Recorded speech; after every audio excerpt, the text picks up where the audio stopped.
everyone. Welcome to another episode of Taking Up Space, a Michelle A. Mayer podcast.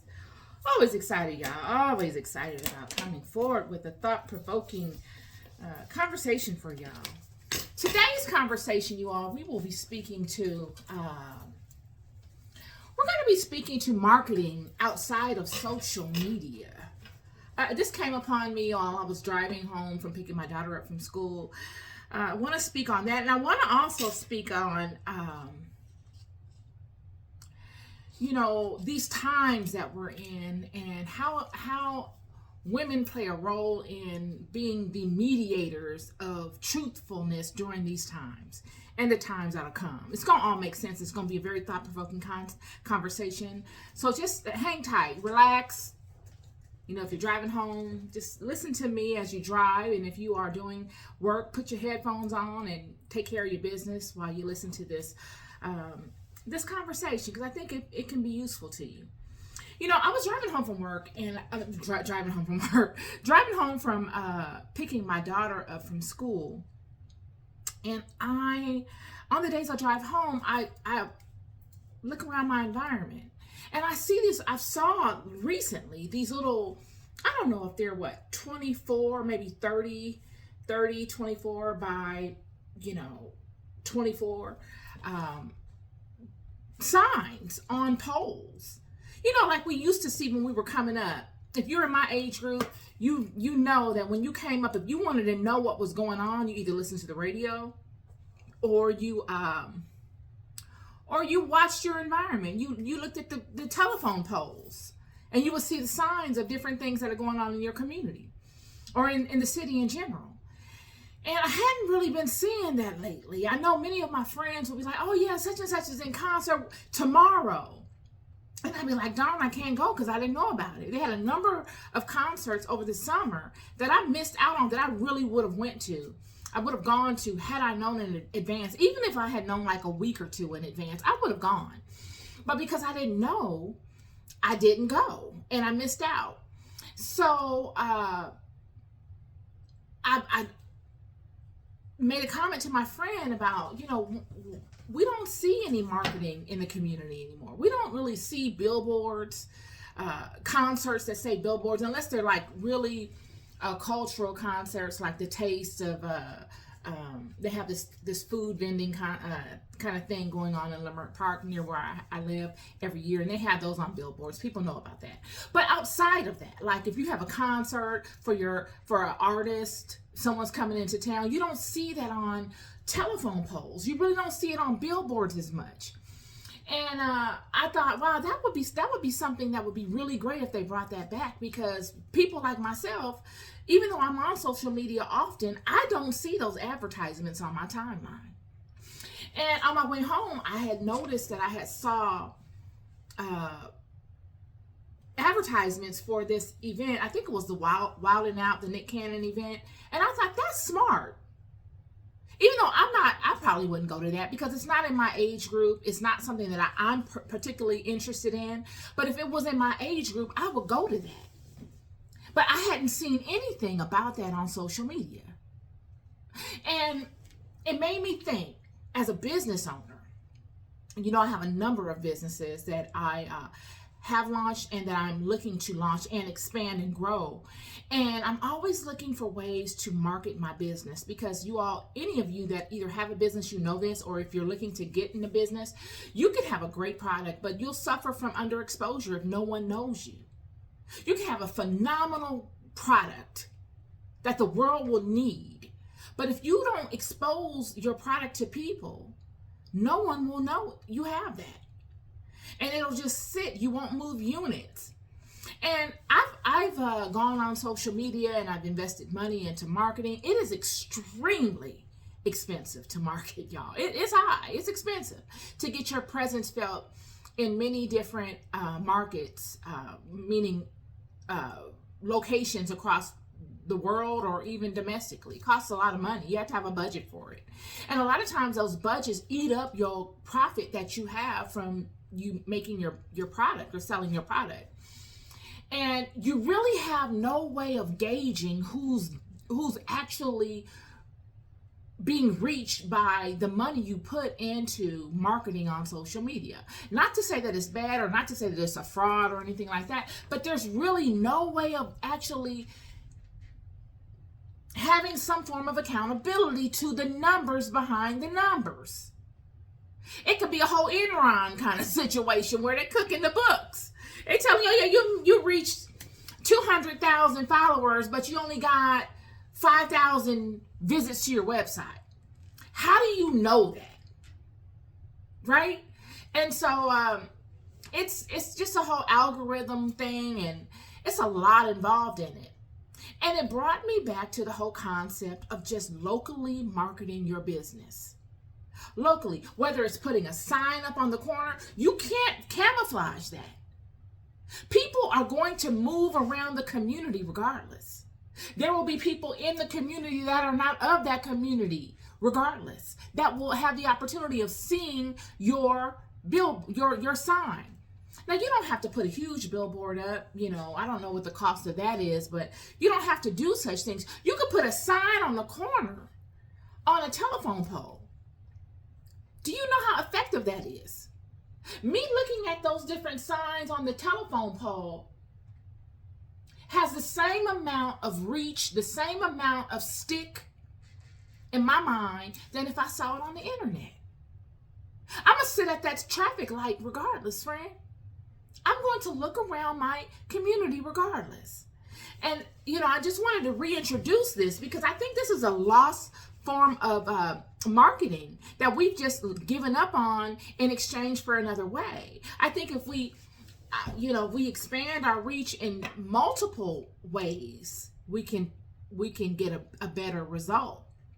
And I like to, I just came to my mind about marketing locally. Even if it's not in your area, you take a drive 50 miles out in any direction, and you just start putting up signs as you go.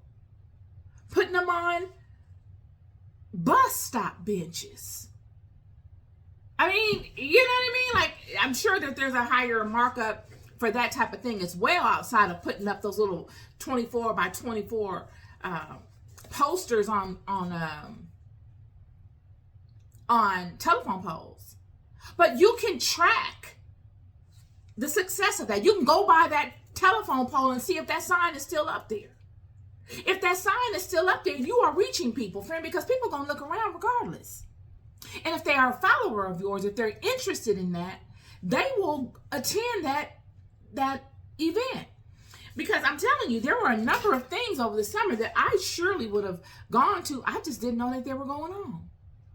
So that's number one on the conversation. But number two, I want to speak to, I spoke to this in the last, I don't know if it was the Bible study or the podcast last week, where, we are, well, of course, we're in the last quarter of the year. We got one more month until the year is over, y'all. And we have this month, we have just left out of one of the most trying months of the year. We have the election. And then also, we just came out of that whole asteroid belt scenario that many of us don't even know exists. As I said in the previous communications that I've had with you, every November, we as a planet travel through this belt of asteroids, this belt of rock, this belt of broken up rock. And, because we've been so accustomed to the order of things so much, I don't think we realize how pivotal it is to go through this sequence of events that we go through in the beginning portions of November. Any one of those rocks fall out of their, I can't even say their orbit, because they're not in an orbit. They're just floating. But for whatever reason, if they get pulled into this earthly gravitation, it'll wreak havoc on the planet. I mean, I'm sure it's bound to happen eventually. I mean, we got to face facts on this. Eventually, it is bound to happen. I don't know if it's going to be in 1,000 years, 100 years, or what have you. But, we're looking not forward, but we're going to have to mentally get ourselves prepared for such things. And I was watching something this morning that reminded me of that. And it pretty much showed like a whole sequence of events that could happen, not as far as asteroids are concerned, but just a number of things that could happen. And it brought to light things that have already transpired on this planet before. The Ice Age, the flood, all these different things. There's times in the world when we had to go underground and into caves. Many, many different aspects that our ancestors, all those that have come before us, experienced while living on the face of the earth. And I thought, wow, if something like that happened, what would the world be like? How would we respond to that? Like, many of us put so much emphasis on the look. Like, if you come forward with a strong word, whether it's a spiritual word or whether it's a word in regards to just putting our priorities together and looking to default back to what really matters outside of all the distractions, outside of worshiping all the different distractions that we worship, like material items and things of that sort. What would the world be like? And it reminded me of 9/11. That's the first thing that came to my mind. When 9/11 hit, all those people in the area and that were within that building that were blessed to be able to survive such, during the time, like moments after it, you could see them walking with dust and just debris on them, totally discombobulated, traumatized. And their entire perspective has shifted in 1 second. Their entire perspective. So if you could think, what would life be like if your entire perspective shifted in 1 second and there was no default back to the norm? Your whole sense of normalcy shifted as well. You were stuck in that mode for years, maybe the rest of your life. Walking around with dust on your face. You couldn't tell if you were white or black, Latino or Asian. You couldn't tell. You're wearing the same clothes for years, maybe, because everything has been shifted. There is no shower. The waters are polluted. You're having to scavenge for food. In these types of situations, many could come upon you representing themselves as one thing, and it could be altogether something different. Now, I'm not saying 9/11 was not a terrorist attack at all. But you know, as well as I know, after 9/11, there were so many different documentaries coming up saying that, it wasn't a terrorist attack and that it came from inside the country and all this kind of stuff. You heard all these different rumors. And none of which we, were able to really debunk. They're still all on the table. But the fact that it happened and what we needed to do to get beyond it surpassed all that communication. Nobody really focused so much on that. We're really focused on moving forward from that. But what if you're stuck in something like that? And you began to see things around you, what you would consider signs and wonders. Because that's what you do when you're in those situations. You default to your spiritual connections. Spirituality becomes paramount. No longer is it about the job. No longer is it about the look. Because we're all looking the same and we're all neck to neck economically. I don't care if you have $1 million in the bank. What good is it going to do for you? Where are you going to go with that? We're all neck to neck. We're instantly humbled. We're instantly leveraged. And we're instantly all brought down to the same level. We all looking crazy. We're all disheveled. We're all traumatized. And we're all financially at the same level. We're all in the line trying to get a free meal. We're all in line and squatting and such, using the bathroom. Yet we're all looking for a sign, a spiritual sign. We will all look for a spiritual sign. That in itself would be the most common factor that we have. Outside of those that are alive, breathing, walking, feeling, the most common factor we will have in the regards to choice, in regards to free will, friend, will be looking within or looking without, for those that don't know to look within, for a sign from spirit, from God.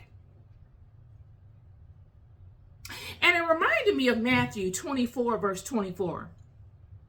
And it said, "For there shall arise false Christs and false prophets, and shall show great signs and wonders, insomuch that if it were possible, they shall deceive the very elect."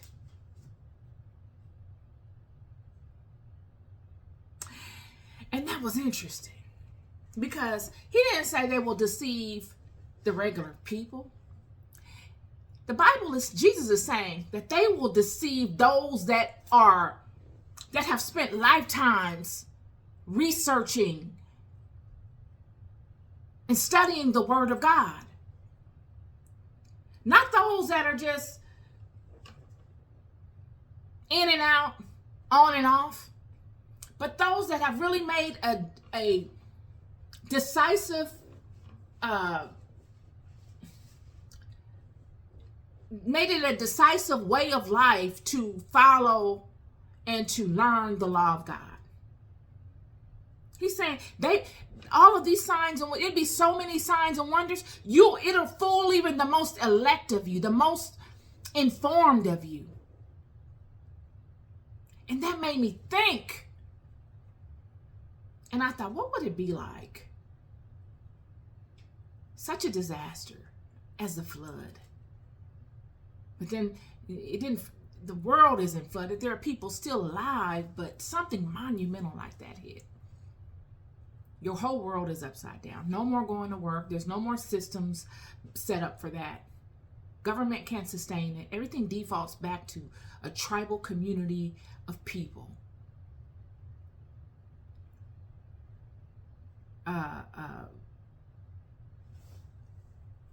Conan the Barbarian type of thing. What was that movie? Mad Max.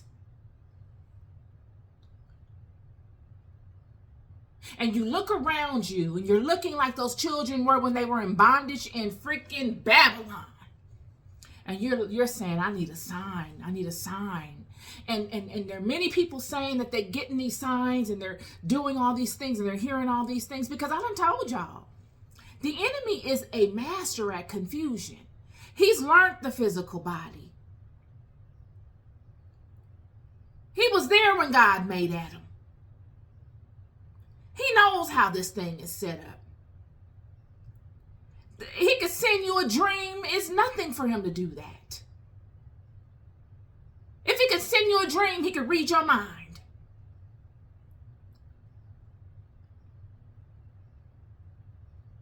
So there will be all kinds of ways of deception. Various forms of deception at hand. Signs and wonders. Jesus said, and shall show great signs and wonders, insomuch that if it were possible, he didn't say that it was declared, that it's matter of fact, but he's saying if your system is not set up right, it is possible that they will deceive the very elect. He's saying nobody is exempt. Nobody. Nobody's exempt. that this thing is going to search and seek and find out everybody. Nobody's exempt. All of these signs and wonders, everybody will see. And if possible, you will be deceived. Then it made me think,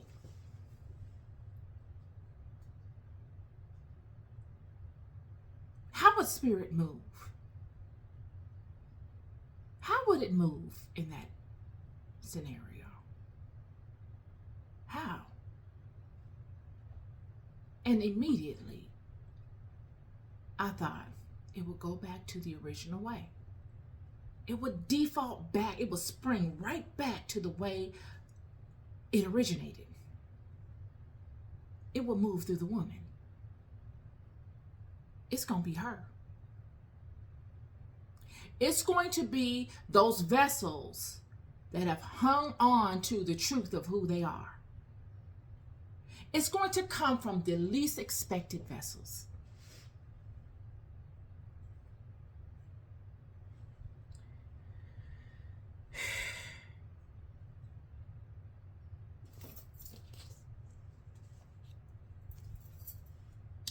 And it's going to come from the vessels that are able to receive and that are able to truly feel. Because it's going to spring forth from within. The signs and wonders are not going to matter. Signs and wonders are outward projections. God is going to move from within. Period. As God always does. And God's movement will be pronounced because all of the distractions will be robbed of you. You won't have them. You won't be able to get online. You ain't going to have no phone. It's going to go back to talking to one another. You're going to be humbled to the point where you're not going to come at each other as if, you remember me, I was the one that did this and that. I'm this person and that. It's not going to be about none of that. Everybody going to have dust on their face.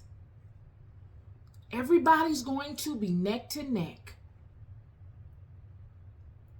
It's going to default back to what nature originally planned it to be. What God originally ordained us to do and be. And in it defaulting back, it clears the space for the Spirit of God to move in phenomenal ways. Phenomenal ways, y'all. And I honestly believe it will come through women, because that is the conduit that God designed it to flow through. This was Adam's helpmate. This is what separated her. This is what made her powerful. This is her element. She is the one that swims in these waters. And if he does, he learns it from her. There's no hierarchy. There's no conceitedness. And the fact that I have to say that is, again. But this is on my spirit today. Matthew 24, verse 24. It's an interesting time. Have a blessed day. Be good to yourselves and be good to each other. Peace and love.